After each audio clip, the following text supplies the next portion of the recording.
छत्रपती शिवाजी महाराजांवरील वक्तव्यावरती धीरेंद्र शास्त्रींकडून माफी। वक्तव्य वेगळ्या पद्धतीने दाखवल्याचं धीरेंद्र शास्त्रींचं स्पष्टीकरण। मन दुखावल्यास दिलगिरी व्यक्त। मुंबई पुणे मिसिंग लिंकची उपमुख्यमंत्री एकनाथ शिंदेंकडून पाहणी। मिसिंग लिंकमुळे टोल वाढणार नाही शिंदेंची घोषणा, तर अपघातांचं प्रमाणही घटेल शिंदेंचा दावा। राज्यामधील 35 लाख शेतकऱ्यांचं 2 लाखांपर्यंतचं कर्ज माफ होण्याची शक्यता। परदेशी समितीच्या अहवालाची माहिती एबीपी माझाच्या हाती।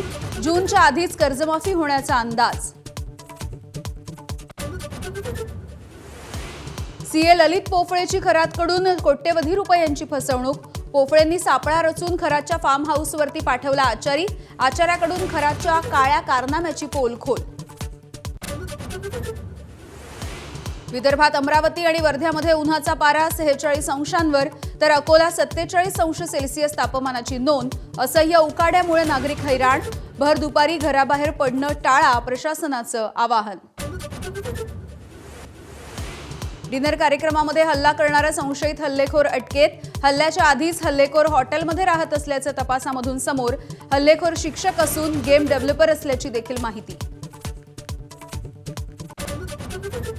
आणि इराणचे सर्वोच्च नेते मोज्तबा खामेनी सुद्धा ठार झाल्याची चर्चा।